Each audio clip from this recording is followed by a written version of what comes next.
ইতিহাস ঐতিহ্যের রাজসিক স্থাপনা ময়মনসিংহের মুক্তাগাছার রাজবাড়ি। কালের পরিক্রমায় রাজবাড়িটি আজ জরাজীর্ণ। কয়েক শত বছরের পুরনো এই বাড়ি দেখতে আজও পর্যটকদের ভিড় লেগেই থাকে। ময়মনসিংহ নগরী থেকে 17 কিলোমিটার দূরে মুক্তাগাছা রাজবাড়ি অবস্থিত। মুক্তাগাছার তদানীন্তন জমিদার ব্রিটিশ রাজা কর্তৃক প্রথমে রাজা এবং পরে মহারাজা উপাধি পেয়েছিলেন বিধায় জমিদারের বাসভবন রাজবাড়ি হিসেবে আখ্যায়িত হতো।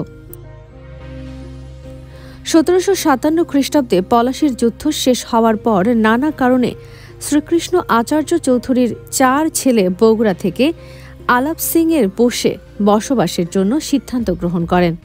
শ্রীকৃষ্ণ আচার্য চৌধুরীর এই 4 ছেলে হচ্ছে রামরাম, হররাম, বিষ্ণুরাম ও শিবরাম।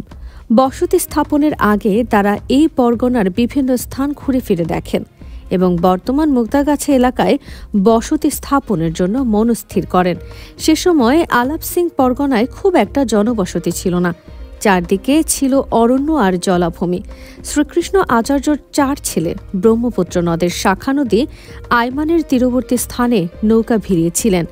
তিনি যে স্থানে অবতরণ করেন তা রাজাঘাট নামে পরিচিত। শ্রীকৃষ্ণ আচার্য চৌধুরী 1727 খ্রিস্টাব্দে মুক্তাগাছায় জমিদারি প্রতিষ্ঠা করেন। 1750 থেকে 60 খ্রিস্টাব্দে মুক্তাগাছার আটানি অঞ্চলের এই জমিদার বাড়িটি গড়ে তোলা হয়। মুক্তাগাছা রাজবাড়িটির প্রবেশ মুখে রয়েছে বিশাল ফটক। প্রায় 100 একর জায়গার উপর নির্মিত এই বাড়িটি প্রাচীন স্থাপনা শৈলীর অনন্য নিদর্শন। বিশাল আকারের পুকুর, বিষ্ণুসাগর, প্রাচীন স্থাপনা যুগল মন্দির, চানখার মসজিদ, বিবির ঘর, ঘূর্ণায়মান নাট্যমঞ্চ, 7 ঘাটের পুকুর, জলটং, রসুলপুর বন সহ অসংখ্য দর্শনীয় স্পট।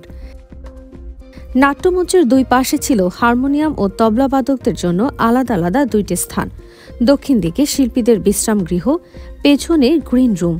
গ্রিন রুমের পাশেই ছোট ছোট প্রকোষ্ঠ, যাতে ছিল লোহার তৈরি ছোট ছোট সিন্দুক। জমিদাররা শিল্পীদের নিয়ে আসতেন সুদূর কলকাতা থেকে। পুরো শীতকাল ধরে এখানে বিভিন্ন নাটক মঞ্চস্থ হতো। নাটক, সাহিত্য, সংস্কৃতি প্রভৃতিতে ছিল মুক্তাগাছার জমিদারদের স্বতঃস্ফূর্ত অংশগ্রহণ। আর নাটক আরও জনপ্রিয় করেছে এই ঘূর্ণায়মান মঞ্চ। জমিদার জগৎ কিশোর আচার্য চৌধুরীর ছেলে কুমার ভূপেন্দ্র কিশোর ছিলেন নাটকপ্রিয়। ভূপেন্দ্র কিশোরের নামানুসারেই ভূপেন্দ্র বঙ্গপীঠ নামে মঞ্চটি তৈরি করা হয়। এটা ছিল কলকাতার বাইরে এশিয়ায় প্রথম এ ধরনের মঞ্চ। 1800 দশকে ভূমিকম্পে বাড়িটি ভেঙে পড়লে লন্ডন থেকে এবং ভারত থেকে সুদক্ষ কারিগর এনে ভূমিকম্প সহিষ্ণু করে পুনর্নির্মাণ করা হয় জমিদার বাড়ি। ময়মনসিংহ জুড়ে 16 হিস্সার জমিদারি প্রতিষ্ঠা করেন। পরবর্তীকালে তার 4 ছেলে যথাক্রমে রামরাম, হরেরাম, বিষ্ণু ও শিবরাম এবং এদের বংশধররা পর্যায়ক্রমে জমিদারি পরিচালনা করেছেন।